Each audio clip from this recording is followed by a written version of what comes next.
Moth Creations, and I am back with my next tarot video. Today we're going to talk about the Fool. I'm so excited. Sorry it's taken me so long.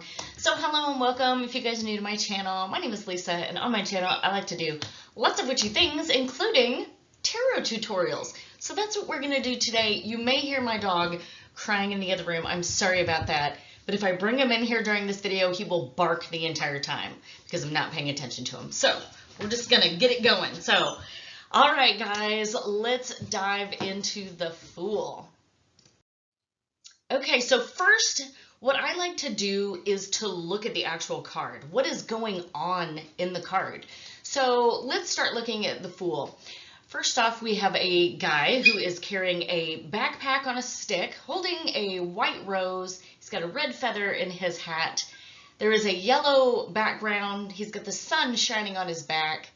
He has some mountains in the background. He's got a white dog that's kind of nipping at his heels, and he's about to jump off the cliff or walk off it, and he's not even paying attention. He's looking up to the sky, right? So you can kind of deduce some things from just looking at what's happening in here. So this is kind of a leap without looking, right? Following your gut instincts. You can kind of see that there. All right, so first off, numerology.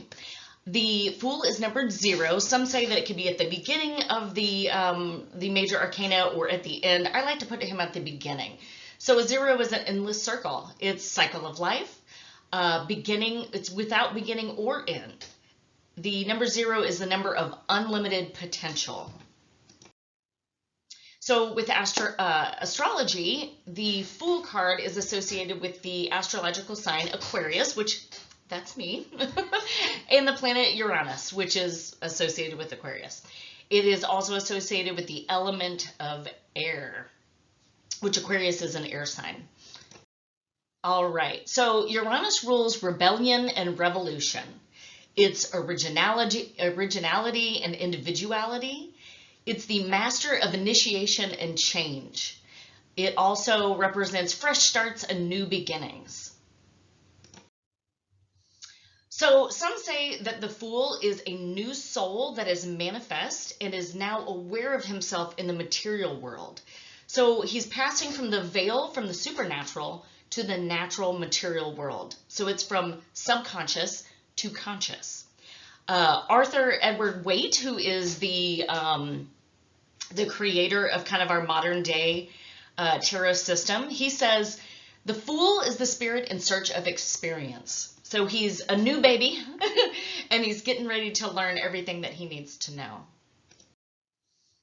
It's also called, the tarot can be called the Fool's Journey. So the Fool journeys through each of the major arcana cards and he learns life lessons along the way. He is our youthful hero. He encounters trials and adventures that build his character along the way. It's a quest towards wisdom, so from innocence to enlightenment. Okay, so let's look at some symbolism. So we've got the sun shining on his back. That denotes a sunny disposition, bright possibilities of a new day, and it's rising behind him, which means a beginning of a new journey. The yellow background in the card and some of the other yellow elements like his shoes is representative of the element of air, but also of self-confidence because the sun shines yellow, right? And that's all about confidence and bright and happy. And then we've got the mountains in the background. So that warns of challenges that may come, but it also denotes ascension into a higher consciousness. So he's this new baby soul, and he's going to eventually ascend, right? So then we have the white elements in the card. We've got the white dog, the white rose. He's got a white shirt underneath his tunic, and that symbolizes rebirth, innocence, and purity of intent. Then the feather in his hat is also representative of the air element. It points to the sun, so that's enlightenment. And then the color red is for passion and life force, because the Fool attacks everything with passion and excitement. So then we have his dog. That is his happy companion. He is a messenger, and he could be warning of some possible dangers, but he's also kind of along for the ride. He's there with his man. All right, and then we've got the wand. So the stick that he's holding is one of the wands, and then we do have the wand suit of the tarot. So the wand is about inspiration, creativity, intuition, ambition, but it's also the burden of carrying your past experiences. So let's talk about those past experiences. So he's got that bag on the pack, and that contains his most important possessions, but he doesn't have a lot of baggage because he's basically a new soul. But he does bring past experiences with him, but that could also be like experiences from past lives, or it could be genetic material. All right, and then the feather. Did I already say the feather? I think I did already. Maybe I had this in here twice. If I didn't already say, it's the element of air, red for passion, life force, potential, and vitality. And then he's stepping off of that cliff edge. The cliff's edge is stepping into the material world. So one journey ends as a new one begins. He's looking away from the sun, so it could be that he's being foolish or ignoring wisdom, which is the sun. But he could be just too novice to understand. He's looking up at the sky or spirit, and he's facing northwest, which is the direction of the unknown, and he's unconcerned with any external threats. He is ready for the journey. So some keywords for the Fool, we have innocence, beginnings, trust, hope, opportunity, faith, potential, optimism, spontaneity, adventure, idealism, free spirit, blank slate, carefree, journey, and a new phase. Lots of keywords for you guys there. All right, so the Fool is the beginning of what shapes us into what we ultimately become. There's no preconceived notions about the world around him. He doesn't have that at this point. He takes on experiences with a sense of wonder, innocence, and vigor. He's open to receiving guidance and instruction from the universe. He's ready to explore and learn from the world around him and from his own mistakes along the way. He doesn't have enough life experience yet to have expectations or fears. It is a leap of faith, even if you don't know where the journey will end, but trusting that the universe will lead you to a new and exciting path. Even though path is unknown, the experience will ultimately provide growth. So when the Fool comes up in a reading, you may want to listen to that inner child. Trust in the universe. Step into that new adventure with excitement. Live in the moment. Believe in yourself and follow your heart. Take on new opportunities even if you're not ready to do it just yet. So if the Fool comes up in a money or finance reading, it could be a new financial opportunity for you. You could be spending money spontaneously, which could be like a trip that you're getting ready to take, but also just be careful not to be foolish with your money. And also have faith that you have what you need. If it comes up in a relationship or a romance reading, it could indicate that there's new relationships on the horizon. You could be looking for relationships that are fun and carefree, or it could be a new stage in the current relationship you're already in. Or you may be looking for more spontaneity in the relationships that you already have. If it comes up in a work reading, it could mean a new job opportunity for you, could mean a new project that you're going to work on, possibly starting a new course of study, could be a business trip, a new career path, or it could be that entrepreneurial spirit. If it comes up in a health reading, it's usually a positive card, but you may need to take an unconventional approach to your health. And also trusting the universe that you're on the upswing of your health. All right, if it comes up in a spirituality reading, know that you are supported by the universe, and it could mean that you're getting ready to explore some new spiritual paths. Some personality types that the Fool may indicate is someone with a lust for life.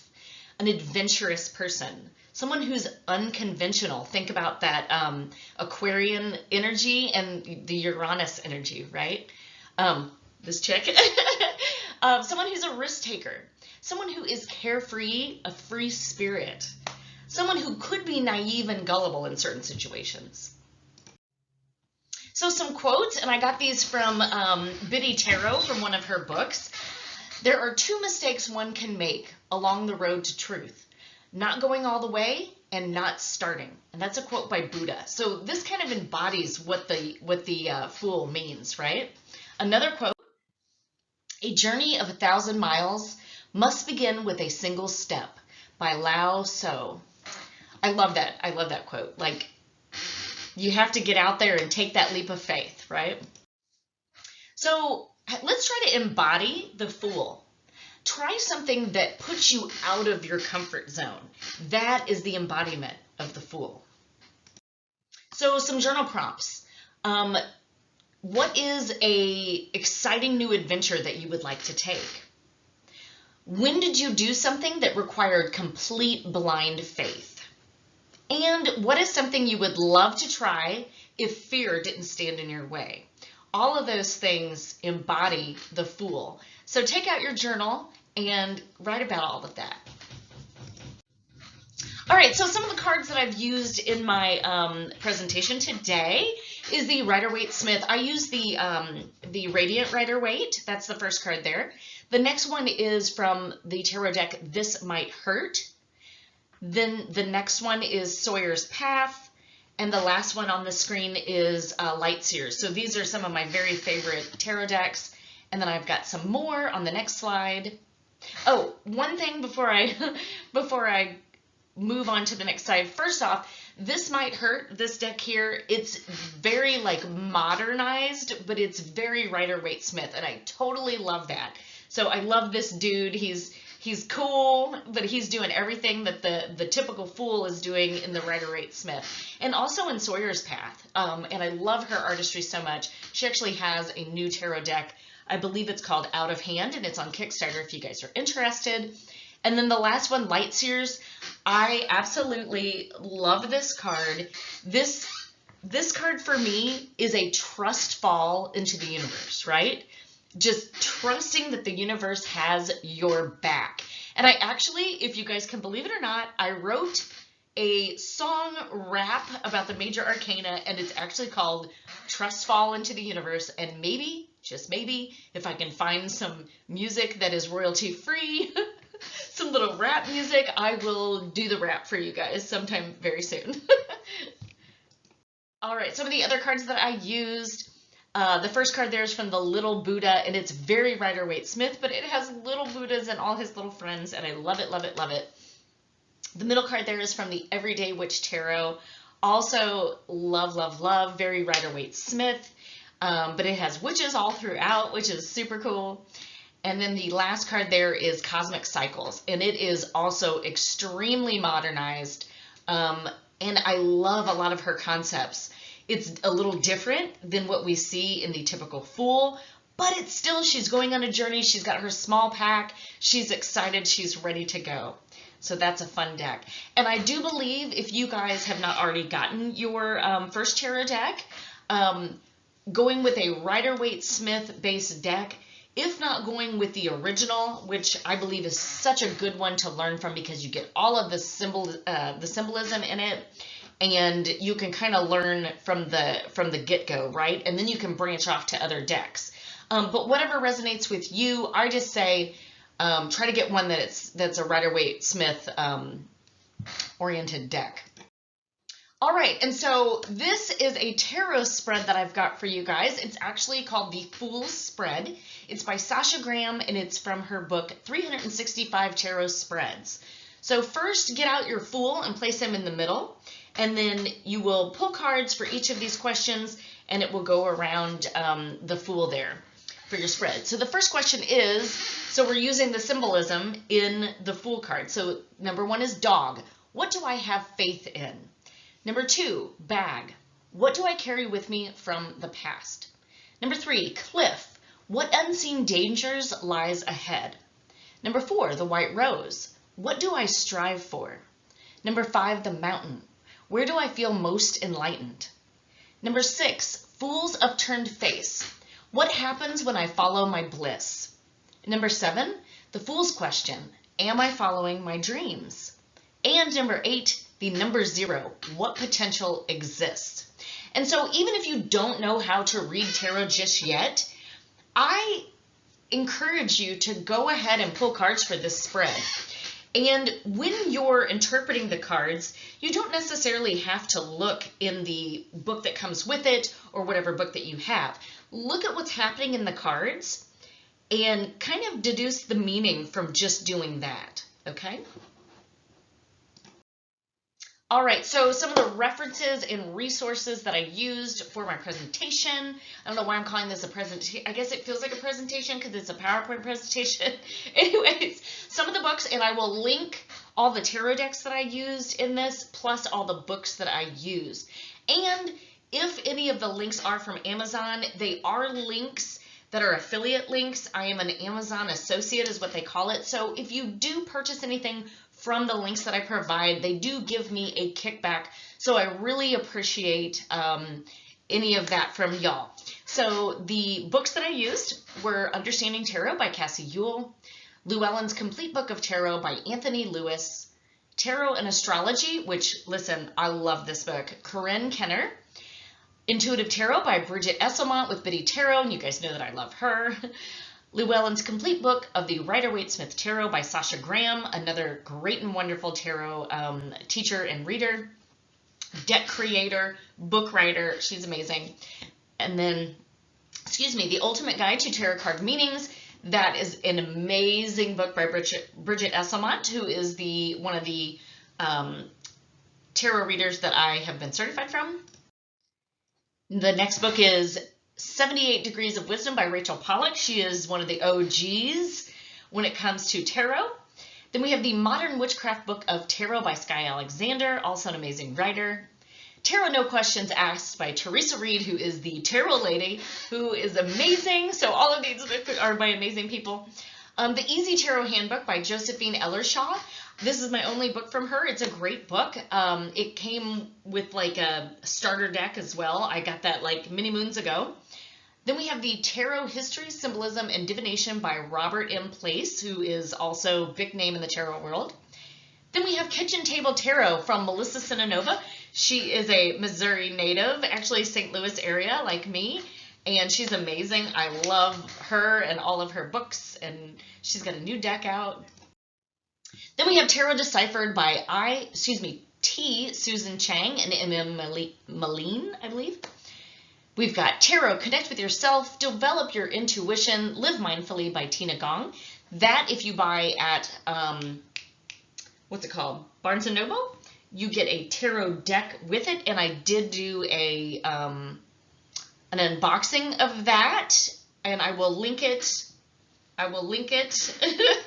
for you guys in case you're interested. I had gone to Barnes & Noble and bought a bunch of books one day and showed you that tarot deck. Then we have the Big Book of Tarot Meanings by Sam Magdaleno. That is a newer book for me. It's a very pretty book. I really like it. Then we have, last but not least, the 365 Tarot Spreads by Sasha Graham, which is great. All right, so thank you guys so much for watching. I really, really appreciate you. And if you guys wouldn't mind giving me a thumbs up, letting me know in the comments below what you think of this video. How did you like it? Did it help you understand the Fool a little more? I hope so. And my next video is going to be on the Magician. So we will see you guys next time. And until then, have a great day. Bye.